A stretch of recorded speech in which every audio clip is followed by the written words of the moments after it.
तो मजबूरन मुझे ये रास्ता अपनाना पड़ा। पहले तो हम मिल चुके नेपाल, ये भी आए, मैं भी आई, इन्होंने बॉर्डर क्रॉस करा, इनको मतलब सारा इन्फॉर्मेशन मिली कि बॉर्डर में कैसे होता है। हम 7 दिन साथ रहे, घूमे फिरे, शादी करी, बहुत अच्छे से एंजॉय करा हम दोनों ने। वहीं भी खाना पीना होटल सब कुछ था। फ़ोन आया कि हाँ गाड़ी जा रही है 15,000 नेपाली में, 3 टिकट होंगी आपकी, तो आप जा सकती हो। तो मैं बहुत खुश हो गई। फिर इनका नाम लिखवाया, अपना नाम लिखवाया, बच्चों के जो इंडियन नाम रखे थे हमने वो लिखवाए। पबजी खेलते खेलते 15-20 दिन खेल कर हमने फिर नंबर एक्सचेंज करा। ये सिर्फ ड्रामा ही करें, दिखावा करें, कोई प्रेम प्रेम नहीं है उनके अपन इंडिया के लिए या मोदी जी के लिए या किसी के भी लिए। वो सिर्फ मुझे वापस बुलाएंगे, फिर जो मेरे साथ होगा वो मुझे भी नहीं पता कि मेरे साथ क्या होगा। इस वक्त हमारे साथ वो दो लोग हैं जिनकी चर्चा पिछले कई दिनों से पूरे देश में हो रही है। एक है सचिन और दूसरी है सीमा। सीमा को सरहद भी कहते हैं। सरहद दो मुल्कों के बीच होती है। हालांकि कहते हैं कि प्यार करने वाले कभी सरहद को नहीं मानते।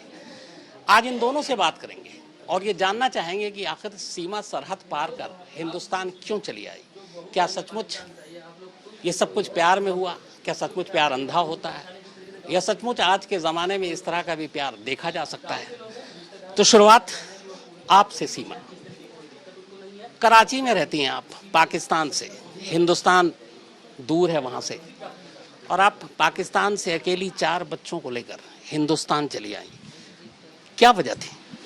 इनका प्यार था सर, कैसा प्यार था? बेइंतहा, सबसे ज़्यादा, क्योंकि मैं अकेली वैसे भी रहती थी और पति मेरे इतने अच्छे नहीं थे जितने अभी अच्छे बन रहे हैं। इतने अच्छे बिल्कुल ना थे जितने भी अच्छे बनने की ओवर एक्टिंग कर रहे हैं। और मैं रिक्वेस्ट करती हूँ आप लोगों से उनकी बातों में ध्यान ना दें, ठीक? नहीं, मैं शुरू से आपसे जानना चाहता हूँ, पाकिस्तान और हिंदुस्तान के रिश्तों के बारे में भी आप जानती हैं, वैसे ही ठीक ठाक नहीं है, तनाव बना हुआ है। और ऐसे में एक सीमा नाम की 28 साल की एक लड़की या औरत कहूँ, अपने 4 बच्चों को लेकर एक अनजान देश में यूं ही चली आती है बिना वीज़ा के। तो इतना बड़ा जोखिम आपने लिया? लेना पड़ा सर। अब 2 ही रास्ते थे, या वहाँ रह के रोना ही था, यहाँ ट्राई करना था। अगर मैं पकड़ी भी जाती ना तो मुझे ये दुख ना होता कि मैंने कोशिश ना करी, वरना सारी ज़िंदगी पछताती कि मैंने कोशिश ही ना करी सचिन के पास जाने की। काश मैं कोशिश करती। मैंने कोशिश करी और कामयाब हो गई। मैं पहले इंडियन वीज़े से आना चाह रही थी, पर मुझे इंडिया का वीज़ा नहीं मिला सर, तो मजबूरन मुझे ये रास्ता अपनाना पड़ा। पहले तो हम मिल चुके नेपाल, ये भी आए, मैं भी आई, इन्होंने बॉर्डर क्रॉस करा, इनको मतलब सारा इन्फॉर्मेशन मिली कि बॉर्डर में कैसे होता है। हम 7 दिन साथ रहे, घूमे फिरे, शादी करी, बहुत अच्छे से एंजॉय करा हम दोनों ने। वहीं भी खाना पीना होटल सब कुछ था। फिर मैं चली गई, बच्चे पीछे ही मेरी चाची के और बहन के पास थे, तो मैं वापस चली गई। मुझे जाना पड़ा बच्चों के कारण ना, शायद मैं तब नहीं भी जा रही थी, तो मुझे इन्होंने कहा कि चली जाओ। शायद मैं खुद गर्ज सी हो गई थी, पर ये ना हुए। चलिए, मैं ये जानना चाहता हूँ सचिन आपसे, आपको इनसे प्यार कैसे? सर पबजी से हुआ था। आप पबजी खेलते थे? हाँ जी, पबजी में मिले थे। पबजी में मिलने के बाद नंबर एक्सचेंज करा। नंबर एक्सचेंज करने के बाद धीरे धीरे धीरे ये धीरे कब की बात है? कितना वक्त हुआ? 2020 की। 2020 में जब पहली बार आप पबजी खेल रहे थे, या पहली बार इनसे आमना सामना कैसे हुआ था, वो अगर कहानी बताएं। वो खेलते खेलते ही जी मैं काम पे जा रहा था तो खेलते खेलते ही ऐसे ही पबजी में बात करते हैं, जैसे फ़ोन पे होती है बात, ऐसे बात भी हो जाती है, पबजी भी खेलते हैं। तो ये बोली मैंने कि लो मेरे पास, जैसे मांगते हैं गन फन वैसे मांगते हैं पबजी में। तो मैं दुकान पे जा रहा था, तो क्या कहते हैं, मैंने एक गेम खेला इसके साथ, रखने के बाद फिर मैं दुकान पे काम करने लगा, मैंने फ़ोन रख दिया। उसके बाद फिर मैं छत पे सो रहा था। फिर उसके बाद ये 10 बजे करीब 9 बजे करीब ऑनलाइन आई थी, फिर हम दोनों साथ में खेले। फिर यहाँ पे कम आता था खेलना, मैं थोड़ा ठीक खेल लेता था, ज़्यादा भी ठीक नहीं, हाँ खेल लेता था। तो क्या कहते हैं, हमने ऐसे ही पबजी खेलते खेलते 15-20 दिन खेल कर हमने फिर नंबर एक्सचेंज करा। दोस्ती हुई, बातचीत हुई। आपकी शादी हो चुकी थी और 4 बच्चे हैं। शादी कैसे हुई थी आपका? क्योंकि ये कहा जा रहा है कि वो लव मैरिज थी या क्या? लो लव मैरिज नहीं थी, खाली कोर्ट मैरिज थी, लव मैरिज बिल्कुल ना थी। ऐसा था कि मेरा कज़न कोई कज़न था, मतलब खलनायक था, पसंद करती थी मैं उनको। वो मुझे कहता था रिश्ता मांगा, सबको पता होगा कि ये पसंद करते हैं, तो पसंद का आपको पता होगा, अगर पाकिस्तान से हो बिलोंग करते हैं तो पाकिस्तान पसंद की शादी नहीं होती, आमतौर पर बिल्कुल भी नहीं होती। हाँ शहर में अब होती होगी तो अलग बात है, पर गाँव में बिल्कुल, मैं गाँव से शुरू में पैदा बड़ी गाँव में ही हुई हूँ। तो बहुत बहुत मतलब कहा गया कि इसने ऐसे कैसे हो सकता है, ये ऐसे हम रिश्ता नहीं करेंगे। तो तो मेरी इसी कारण मेरे पापा ने मेरी इनसे हैदर से मैरिज करा दी कागजी। मेरे मामा राजी ना थे। मेरे मामू जो है ना वो कोई भी राजी ना था हैदर से। अब तक इनके कारण मेरे मामू बात अब तक मुझसे तो आपकी शादी मर्जी के खिलाफ हुई? ये हैदर को पता है कि मजबूरी के कारण हुई, अगर उसे कोई पर्सनली पूछे तो। उसके बाद 4 बच्चे कब तक हुए? पहला लड़का 15 में हुआ था मुझे, हाँ। उसके बाद दूसरी लड़की हुई, उसके बाद तीसरी और मुन्नी जब मेरे पेट में थी ये चले गए थे कहाँ गए थे? सऊदी अरब। तो आप दोनों की लड़ाइयाँ वहाँ बहुत हुआ करते थे, शुरू से लेके हम बहुत लड़ते थे, बहुत मारपीट होती थी हम दोनों में। ये वहाँ के मोहल्ले वाले बता सकते हैं, और ये हैदर से भी कोई पूछ ले कि आपने कभी इसको पत्नी को मारा नहीं, कि कभी आपने इसके ऐसा हुआ। कई बार उसने मेरे मुंह में मिर्चें फेंक दी। ईद के ही दिन थे, मेरी दूसरी लड़की पैदा हुई थी तब की बात है। तो बहुत लड़ाई होती थी हम दोनों में। कई बार मेरे पापा बीच में आए, एक महीना मैंने तब भी मैंने से तलाक लेना चाह रही थी। पापा घर 1 महीना रही, फिर मेरी बड़ी बहन ने नहीं लेने दी, लड़ाई करी मुझसे और मुझे पापा घर से जाने को कहा, तो मैं चली आई गुस्से में।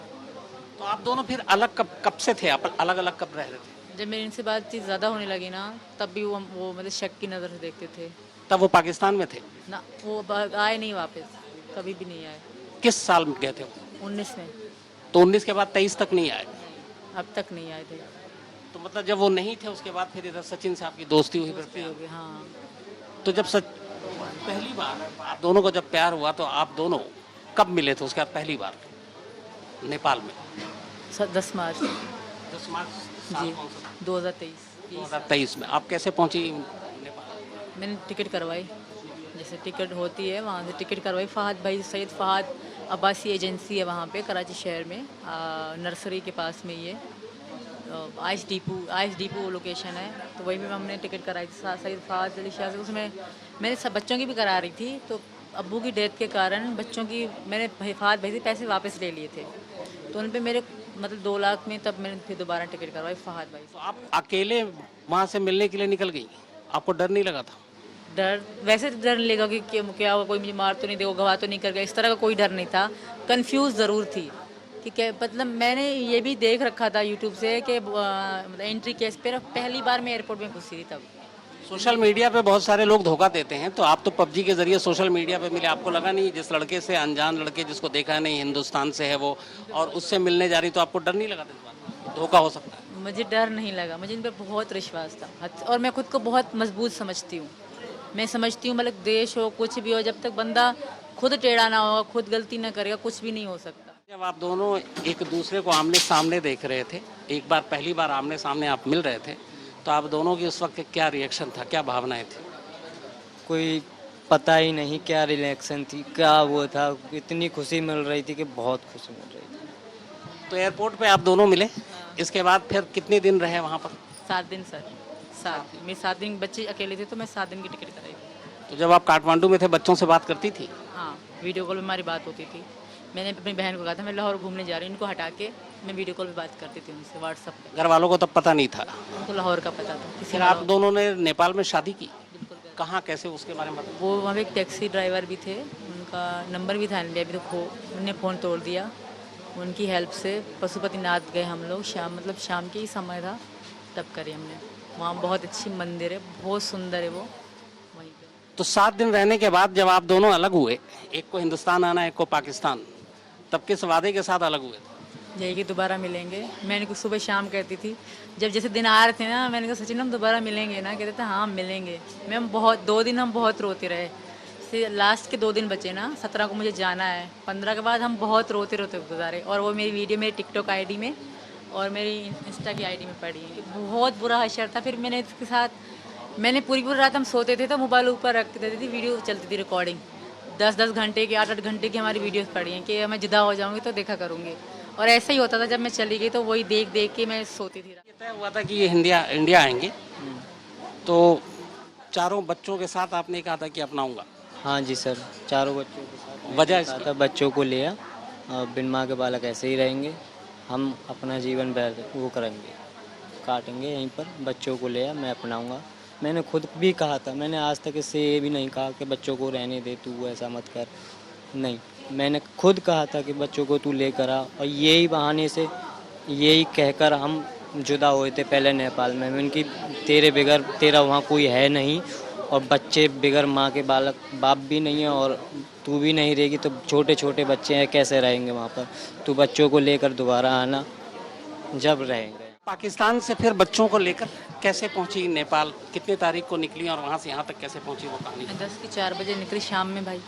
4 बजे निकले तो 11 घंटे मेरा स्टे था दुबई में, क्योंकि सस्ती टिकट, जो महंगी टिकट उसमें स्टे कम होता है, 2 घंटे 1 घंटे का, तो मेरी सस्ती टिकट थी। तो 11 घंटे में दुबई एयरपोर्ट में बैठी रही, बच्चों के साथ वेट करती रही अपने जहाज़ का ना। तो दुबई एयरपोर्ट में लोग अच्छे थे, मेरी लड़कियाँ मुझसे उठवाई, जहाज़ में बिठवाई। 5 टिकट करी हमने 6 लाख में, तब रिटर्न भी थी, रिटर्न के साथ 6 लाख हुए हमारे। तो यार दुबई से फिर मैं अगले सुबह को पहुंच गई, सुबह को सवेरे 11 की सुबह को सवेरे मैं पहुंच गई वहाँ काठमांडू। करा बच्चों को खाना खिलाया, फिर उस होटल वाले ने मुझे बताया कि ये जगह है। तो वहीं से मैंने बस वाले से बात करी, तो उन्होंने मना कर दिया कि बस फुल है, तुम अभी नहीं जाएगी। फिर उन्होंने मुझसे नंबर लिया कि दूसरी बस जाती है, अगर जगह हुई तो मैं आपको बता दूंगा। तो मैं होटल पे चले, इन्होंने कहा सो जाओ रात को, तो मैं सो गई। उस रात हमने आराम करा, बच्चे ने खाना वाना खाया। फिर उसका फ़ोन आया कि हाँ गाड़ी जा रही है 15,000 नेपाली में, 3 टिकट होंगी आपकी, तो आप जा सकती हो। तो मैं बहुत खुश हो गई। फिर इनका नाम लिखवाया, अपना नाम लिखवाया, बच्चों के जो इंडियन नाम रखे थे हमने वो लिखवाए, और एड्रेस पूरा इनका मतलब था वो लिखवाया, और फिर टिकट हो गए। तो नेपाल बॉर्डर पे, इंडिया बॉर्डर पे आपकी कोई पूछताछ नहीं हुई? नेपालियों ने नहीं करी, इंडियन एक ही ऑफिसर आए थे, उन्होंने पूछताछ करी थी। तो उन्होंने क्या पूछा, आपने क्या बताया? एड्रेस पूछा कहाँ से हो, तो मैंने इनका एड्रेस पूरा बता दिया, रब्बूपुरा का। इनको अपना पति शो करा। तो जब यहाँ आई पहली बार, आप एक तरह से ससुराल ही कहूँगा अब आ गई, तो उस वक्त आपकी क्या फीलिंग थी, उस वक्त आपके जज्बात क्या थे? जब मैंने इंडिया का बॉर्डर क्रॉस करा ना, मैं बहुत खुश हो गई, मैं झूम उठी सच में। फिर मैंने कानों में हैंड फ्री लगा के बड़े स्पीकर में गाने चला के अपने कानों में, बहुत खुश हुई मैं। फिर मुझे इतनी मतलब खुशी हो रही थी कि मैं इंडिया में हूँ। यहाँ ससुराल आकर कैसा लगा पहली बार आप जब पहुँची, यहाँ दाखिल हुई? बहुत अच्छा लगा। एक बजरंगी भाईजान फिल्म आई थी, देखी थी आपने? जी बिल्कुल। बजरंगी भाईजान की कहानी ये थी कि सलमान खान एक बच्ची को पाकिस्तान थी की थी, मुन्नी, उसको छोड़ने के लिए जाता है और वो तार के नीचे से जाने की बात होती है। आप तो सड़क के ऊपर से, वो भी बिना वीज़ा के आ गई है। लक की बात है। सलमान खान ने सोचा नहीं था ना, सोचता तब भी सलमान खान अच्छा तरीका निकालता ना, एम ही मट्टी के नीचे से चला गया। यहाँ अगर अब आप खुश हैं? बस आप लोगों से रिक्वेस्ट है कि योगी जी से हमारे लिए ये रिक्वेस्ट करें कि मुझे यहाँ रहने दिया जाए, बस मुझे यहाँ की नागरिकता मिल जाए और मैं वापस नहीं जाऊँ। आप पाकिस्तान नहीं जाना चाहती हैं? जो आपके पुराने शौहर हैं गुलाम हैदर, उन्होंने एक वीडियो जारी किया है और सऊदी अरब से और अपील की है कि हमारी बेगम को वापस पाकिस्तान भेजा जाए। उस वीडियो को आपने देखा? जी देखा। आप उस पर क्या कहना चाहेंगे? मैं बिल्कुल भी नहीं जाना चाहूँगी। वो मतलब दिखावा कर रहा है सिर्फ, ठीक है, वो दिखावे के अलावा कुछ नहीं कर रहा। मैं नहीं जाऊँगी। वो सबको मतलब मोदी जी का नाम ले रहे हैं, ये सिर्फ ड्रामा ही कर रहे हैं, दिखावा कर रहे हैं। कोई प्रेम नहीं है उनके इंडिया के लिए या मोदी जी के लिए या किसी के भी लिए। वो सिर्फ मुझे वापस बुलाएंगे, फिर जो मेरे साथ होगा वो मुझे भी नहीं पता कि मेरे साथ क्या होगा। पत्थरों से मारेंगे मुझे। 1% को अगर मान के चलते हैं, अगर वो कह रहे हैं आप पाकिस्तान पहुंच गए, तो आपको लगता है पाकिस्तान में आपके साथ क्या होगा? मार देंगे, बता तो रही हूँ, पत्थरों से मारेंगे। थू तो ज़माना कर रहा होगा अभी से ही मुझे, फिर तो मेरा बहुत बुरा असर होगा। मैं नहीं जाऊँगी सर। आप जाना नहीं चाहती हैं? बिल्कुल भी नहीं जाना चाहती, क्योंकि मैं ये हिंदू, अगर ये मुस्लिम होते फिर भी अलग बात है। ये हिंदू हैं तो इसके लिए मुझे कोई भी माफ़ नहीं करेगा। मैंने अगर धर्म छोड़ा ये। तो ये है सीमा और सचिन, और इन दोनों की कहानी इस वक्त पूरे देश में है। और यहाँ पे जब मैं आया हूँ, जहाँ पे ये दोनों रह रहे हैं, इनका घर है, मुझे पता चला कई लोगों से कि सुबह से यहाँ भीड़ है। तमाम जो आस पड़ोस के लोग हैं वो भी इन लोगों से मिलने के लिए आ रहे हैं, और ज़्यादातर चेहरों पे खुशी का ही माहौल देखा है मैंने। तो बस फिलहाल इतना ही। जो ये पूरा गांव है उस गांव रब्बूपुरा, तो रब्बूपुरा में ये तमाम लोग मौजूद हैं, और तमाम लोगों का एक तरह से इनको पूरी तरीके से समर्थन भी है। और इनकी अपील है इन दोनों की कि सरकार मदद करे, और सीमा चाहती है कि वो पाकिस्तान लौट कर न जाए, बल्कि वो यहीं रहे।